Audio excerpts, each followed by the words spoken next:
a desire for coexistence and peace, or a covert commitment to the ultimate elimination of the nation of Israel? Well, our next guest is here to expose the shocking truth about the terrorist group Hamas.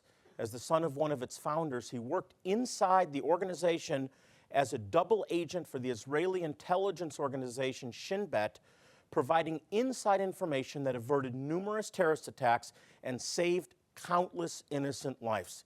Here to share his gripping story of terror, betrayal, and intrigue is the author of Son of Hamas, Mr. Mossab Yosef. Mossab, welcome. Welcome to Jewish Voice. Come on, have a seat. It's great to have you on the program. Let me just say, I read your book. I loved it. It was riveting. And I appreciate your courage to do what you did. So let me just jump into something you wrote about in the foreword to the book that I want to have a comment on. You write this: as I move among Americans today, I find that many of them have a lot of questions about the Arab-Israeli conflict, but very few answers and even less good information. And I agree with that. And you say, I hear questions like, why can't people just get along in the Middle East? Makes sense. Who is in the right, the Israelis or the Palestinians? To whom does the land really belong? Why don't Palestinians just move to other Arab countries? Why doesn't Israel give back the land and property that it won in the 1967 Six-Day War? Why are so many Palestinians still living in refugee camps? Why don't they have their own state? Why do Palestinians hate Israel so much? How can Israel protect itself from suicide bombers and frequent rocket attacks? These are great questions. Do you find as you travel America that Americans really don't understand the complexity of the situation over there?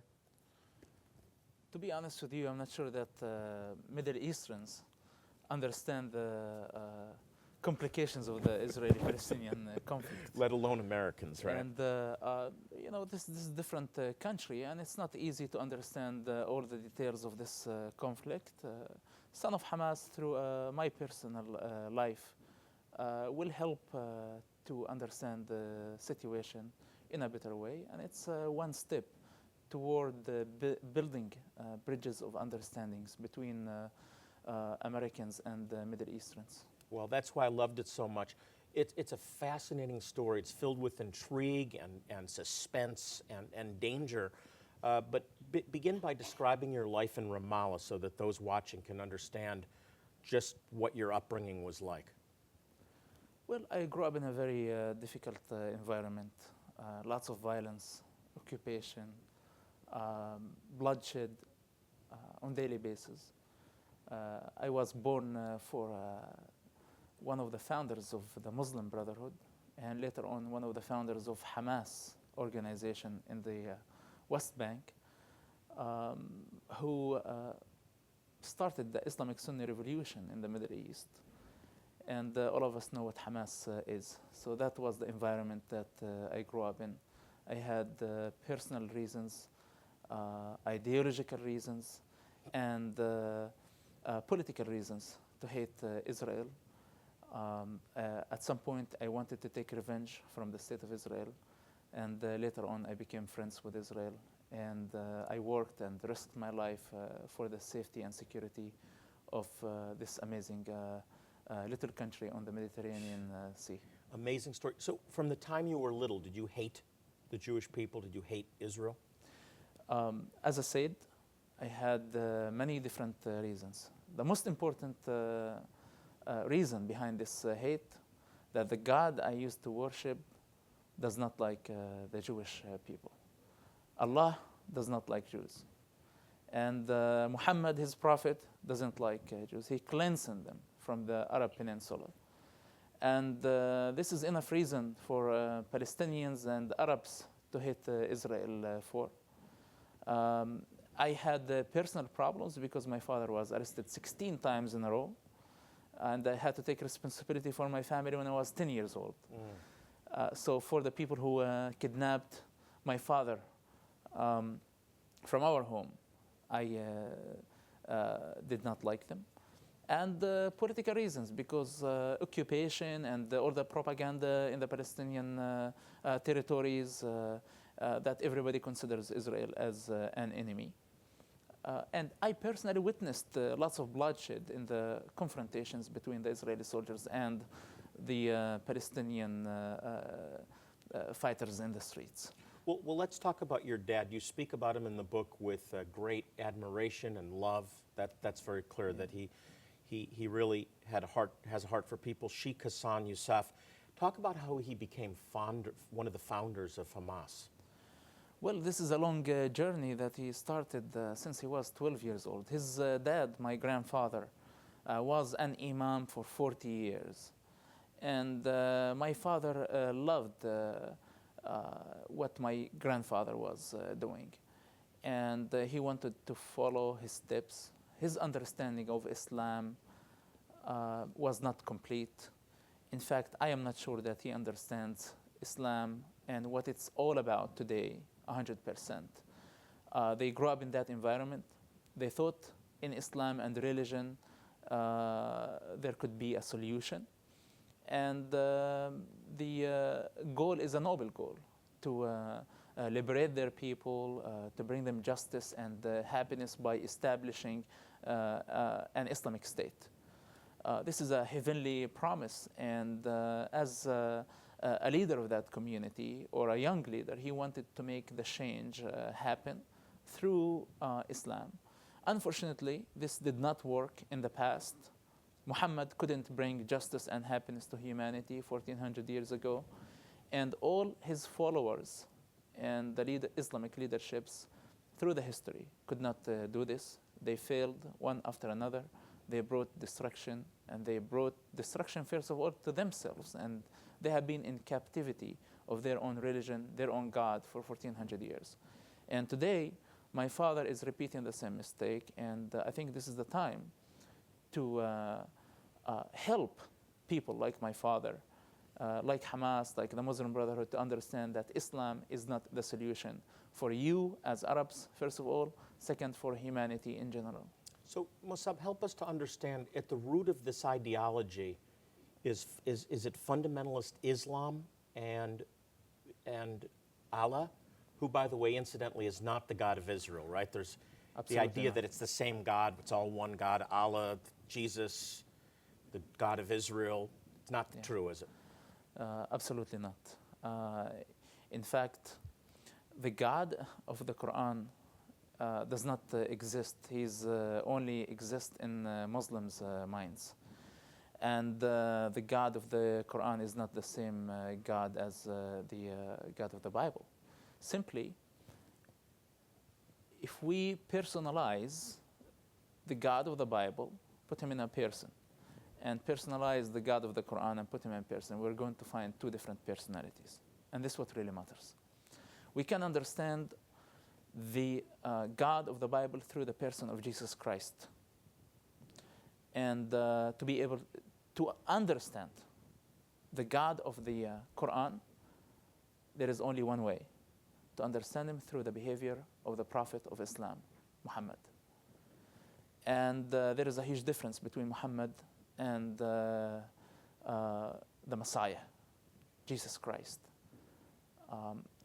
Islam, I personally don't distinguish between radical Islam and moderate Islam, because I don't believe that moderate Islam exists. This is a very, very important point, and of course goes against political correctness.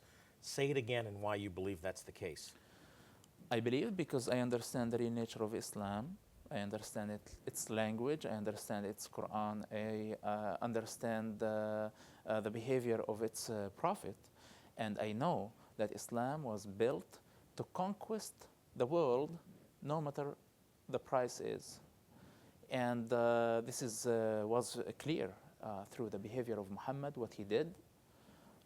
He carried many campaigns, military campaigns that caused the death of hundreds of thousands of people. And this is what Muslims have been doing against each other, first of all. Second, against the others who don't believe in their religion. So there is no moderate Islam? There is no moderate Islam, but there is moderate Muslims, and there is fundamentalist Muslims. Muslims in general are moderate people. They're not fanatics, they're not terrorists. Even the terrorist ones, they're not terrorists in their nature. They're just following the steps of their God. Most Muslims are traditional Muslims.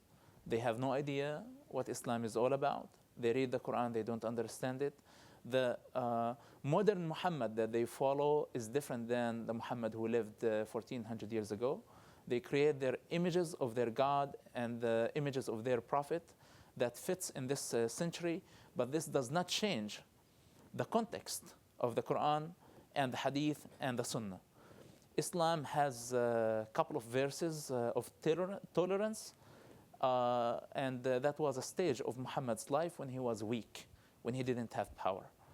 Once he had power, he had no negotiation, no tolerance, no patience with anybody who opposite him. So you're saying there is no such thing as moderate Islam, that the Quran is very clearly employs violence? Absolutely not. Okay, now the Muslim Brotherhood's platform is that they're accomplishing their means for Sharia law through peaceful means. Not true, correct? First of all, those guys of the Muslim Brotherhood, I tell them, why you coming here to the United States to fight for the Sharia law? You control Gaza Strip by your Hamas organization. Why don't you have a Sharia law in Gaza Strip from the first place?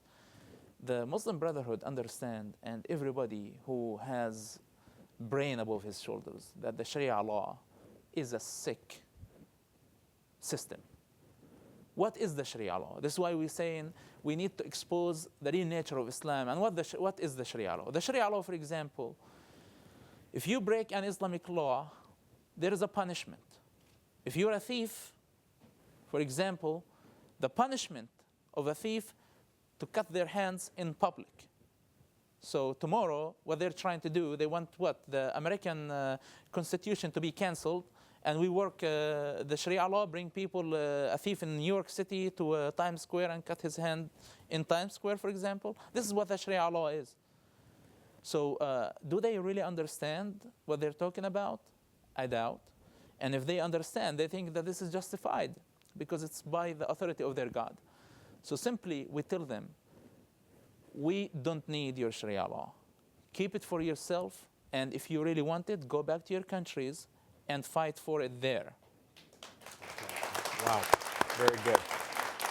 Mossab, let's talk more about the conflict between Israel and the Palestinians. Mm-hmm. What we hear in the United States is we just want to live in coexistence side by side with the Palestinian state. Give us back land, there'll be peace. True or not true? Is it possible? First of all, what land they're talking about? There was no Palestine ever. In history, there was no Palestine. There was no Palestinian state. And Palestinians are trying to fit themselves in like somebody who's trying to fit a camel in the needle's eye. Israel is a democratic country. There are Palestinians who live under the Israeli rule. They have rights better than any Arab country. We look at Arab countries and its political systems. All we see corruption, all we see oppression, and people being enslaved. And why to add one more system like this on a very, very small area that is Israel? Israel has a historical right to that land, more than Palestinians, more than Arabs, more than Muslims. And I think that Palestinians need to look for a better life instead of fight till the last blood drop, trying to establish a state that I don't see that will bring them happiness anyway.